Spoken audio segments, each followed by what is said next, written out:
When I first heard the term like pretty popular girl humor, it genuinely reminded me of when I was like at school and maybe like one of the popular kids said something mean to me. So as like a coping mechanism, my response to my friends would be like, oh, they're not actually funny, that's just the popular person humor. But fast forward to today, in the era of like non-stop social media, this sort of social conflict isn't just limited to schools anymore, and instead becomes a whole ass like TikTok trend with millions of likes. So I guess like what would naturally be sold by like teachers or, you know, adults has now become like 10x'd and become something for millions to dissect, and essentially like one big character assassination. But I think like the reality is this was just always naturally going to happen with social media. We've seen it for years now, people creating cores and trends. We've had things from like cottagecore to like Y2K style, corporate core, divorce core. Everything needs to be categorized as an identity you can hashtag on TikTok. So it's only natural once people got bored with like superficial things like clothes and aesthetics and styles, people then had to start categorizing people. We saw it with like the performative male, and then even the other day I saw somebody talking about anti-performative males who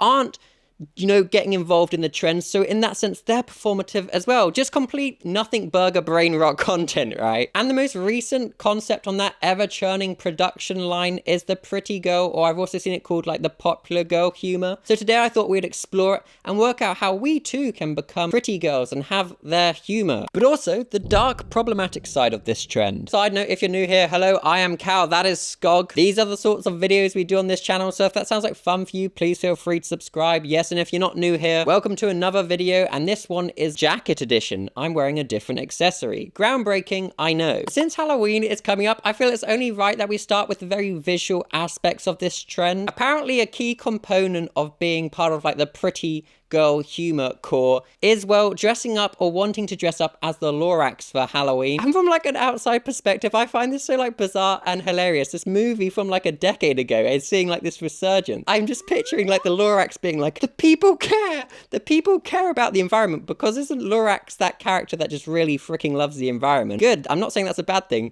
but I'm picturing the Lorax being like, oh my gosh, the people are finally caring. And then the Lorax comes down from whatever ether they exist in, just to see people wearing these like mass-produced morph suit type things that are gonna end up in a landfill. The Lorax died so you could have mass-produced versions of a Lorax costume. And in a bleak, dark way, I just find that hilarious. This character that was all for the environment has become just another bit that's gonna contribute to more like landfill waste. So step one, what you're gonna do is get yourself one of these fun little Lorax costumes. And don't worry, I'm pretty sure you can get these shipped to your door overnight. It's what the Lorax would have wanted. And if you're kind of like naturally wondering, why the Lorax, Cal? Why the Lorax of all characters? Well, I did some digging, and I could be wrong, but I think it's because of this content creator, Ashby. From my understanding, they've done like TikTok lives and other like TikTok videos, say TikTok more Cal TikTok, dressing up as the Lorax. And I think there's this famous quote being like, I'm bashful. I feel like I'm a teacher trying to be like relatable to like their students. But I didn't know. I'm bashful. Currently, all I'm thinking is, what a silly nothing burger this is. Oh my gosh, you're dressing up as the Lorax. Pretty girl humor, pretty popular girl humor, popular humor. Yeah, everybody dresses up as something. This is just the latest popular trend, but yet we're gonna like over-characterize it, make this seem as something socially far bigger than it actually is, where it's just a popular thing because a content creator did a funny and now people want to join in. But what I want to do kind of say about this part of this trend is something I did notice is this content creator Ashby. I think their humor is like what I would associate with like the millennial core stereotype of humor, like random is funny. Guys, I know I got famous for my costumes, but can I please just be famous for this now? It's interesting seeing that humor was kind of hated on, and it was like this trope on TikTok to make fun of millennials and the like random is funny, like mustache humor. But now we're seeing that like this type of humor, which essentially just is random is funny if we're being honest, is seeing a resurgence. I've had a lot of people say that they think I'd be fun at the club. Yes! So I'm gonna show you some of my go-to dance moves. So just follow along. That's me. Do you guys like that? Honestly, if you guys, like, if you still like that or want to go to the club, just, like, let me know. Our trends, you will always cycle in and out of fashion. We'll pretend to hate something, and then naturally it will just come back again. But every time things come in and out of fashion, we'll be like, it's the first time this has ever happened, and we'll act shocked, or we'll hate something, or we'll love something as if it's new and never been done before. Maybe if the Lorax is real and actually like this ethereal beast that never dies, do you reckon they've just watched society play out over and over again and it's like, wow, you humans are all the same. First you love the environment, say you care. Now you're dressing up as me in a satirical way. This never ends. A lot of what I'm seeing people talk about is the phrases of the pretty girl humor. And it's just saying things like, mama, it burned, or clocked them. Sorry, clocked it. Or another trope I see people pointing out around this trend is saying something that's not really seen as funny to outsiders, you know, probably perhaps an in-joke, and then the people laughing hysterically. But of course, this is now getting characterized and people are doing like satirical takes on it, pretending to be like the pretty popular girl humor. Probably getting my... Silk press. Continue. Mama that burn. Burn. Burn. Burn. Mama that burn. Shiny. Shine bright like a diamond. And yes, it's funny, it's satirical or whatever, but also like, all social groups have their own in-jokes, right? Like they just do. You'll have little in-jokes and bits with your friends. It's just not that deep. And don't get me wrong, it's funny like watching these videos, but it's so funny watching the internet come together to like dunk on this one group and then they'll just move on to the next buzzword group whenever they're done with this one. When in reality, what they were doing was pretty freaking harmless. Wearing a Lorax costume and referencing popular TikTok sounds. It's like when people discuss performative people, they're like, oh, they're not reading that book authentically. They're still reading. That's all I really care about. You know, they're still reading a book. That's great stuff, you know. They're going to the independent coffee shop performatively. Well, they're supporting a small independent business. I'm kind of all for that, you know. Like, yes, the jokes can be funny, but also it's just not really that deep. But some people I feel in the comment sections are taking this as like a real, like, deep analytical thing when there's just nothing there to really analyze. And also, if you're wondering where Mama That Burn came from, it's this video. I'm getting my silk press. Mama that burn.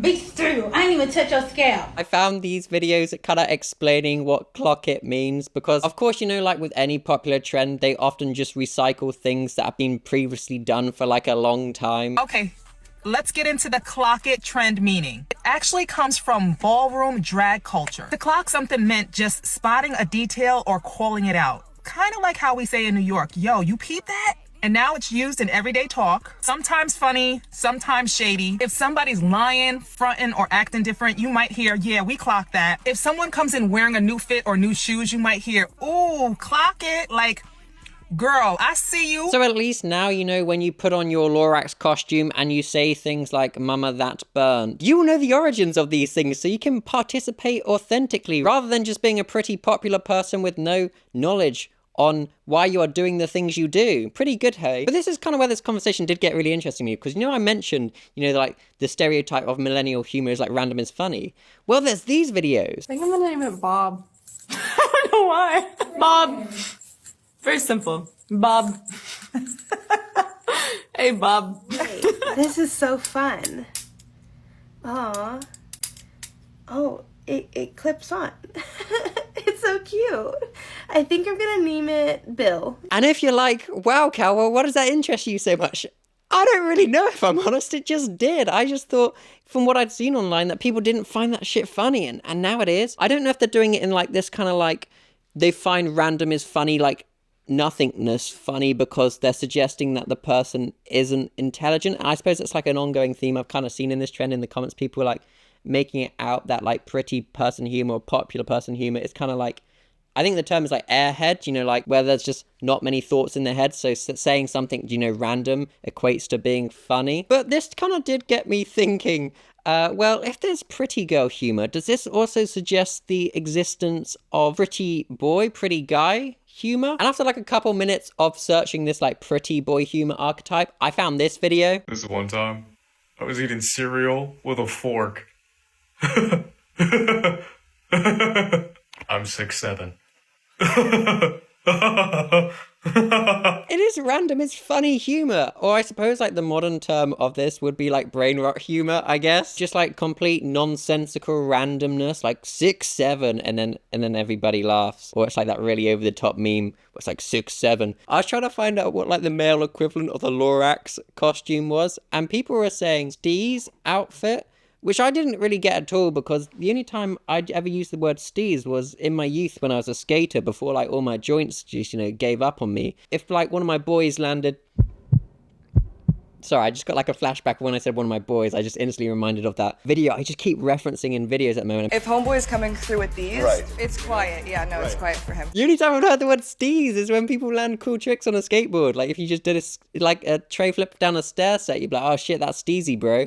That's easy, bro. Anyways, this is that outfit. So yeah, do with that information what you will. These TikTok trends are always kind of interesting because it kind of feels like you're mocking, but also like admiring the same thing in real time, right? And somebody's entire identity gets simplified and collapsed so that it can fit into like one of these internet digital filing tablets. I can categorize you. I know exactly what type of person you are from the drink you drink or the costume you wear at Halloween or maybe the little in-jokes you have with your friends. Honestly, some of you out here are building an entire personality off hating a fictional girl in a Lorax costume. But if we just take a look at this trend, the pretty girl humor or the popular girl humor, through a lens that's not just silly and goofy for a moment, we can quickly see the wider problems with it. You know, as I said at the start, it reminds me of a coping mechanism somebody may say after a popular person was a bit mean to them. But I suppose the difference is back then it was localized, playground politics. However, thanks to TikTok, these old coping mechanisms now get uploaded, algorithmically boosted, and then turned into entire cultural trends. What starts as a small inside joke becomes a content pipeline. And I think the big difference now is that if you repeat enough of this stuff, the joke then becomes a trend, and then the trend becomes a norm, and in doing so you create these echo chambers. One that encourages other people to sneer at the type of woman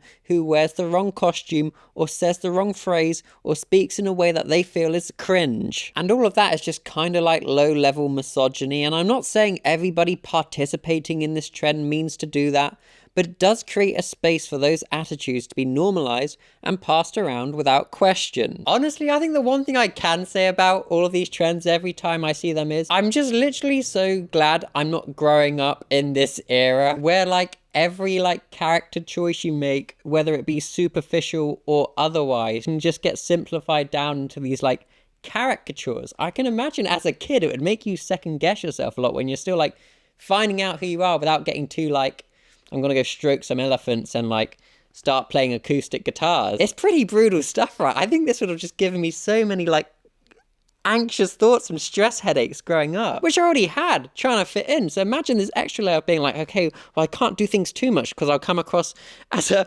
performative person, or I can't come across doing something too much this way because it'll come across like pretty girl humor. I know as an adult you don't really care, and that's a big thing here with these types of trends, right? When you're younger, I think it's like really easy and pretty normal to think like that the world is neatly divided into like the social groups you see at school. So whether that be like, you know, the popular kids, the nerdy kids, the emo kids, the bullies. But I think as you get older and people mature and you often, you know, join workplaces and you're interacting with all different types of people, you quickly realize that people, for better or for worse, are always going to be far more complicated than that, right? And I suppose like the obvious example in this case would be you might be at a job or a gig and you meet somebody that on a superficial level reminds you of your high school bully, and you get that like instant moment of like anxious panic and you're like, oh my gosh, I hope they're not like that. And then maybe you get talking to them because they're mutual friends with one of your friends, and it turns out they're just straight up just a nice, normal, regular person. And I think it's through just having these normal life experiences, you know, that aren't sensationalized on your phone or on social media, helps like break all these narratives you may concoct in your head as a kid and you don't have the life experience yet. I quite literally just am describing maturing and growing up, so I think that's a sign I should just wrap this one up. I've been Cal, that's Skog. What's up with that? Nothing really, that's just our assigned name. Skog, anything to say on this trend? Totally agree, Skog. Can't wait to see you in your Lorax costume. Anyways, I'm going now, you should go too. And, you know, try out your new humor you've acquired through this video. That is all I have to say. Okay, bye, bye, bye, bye, bye, bye, bye.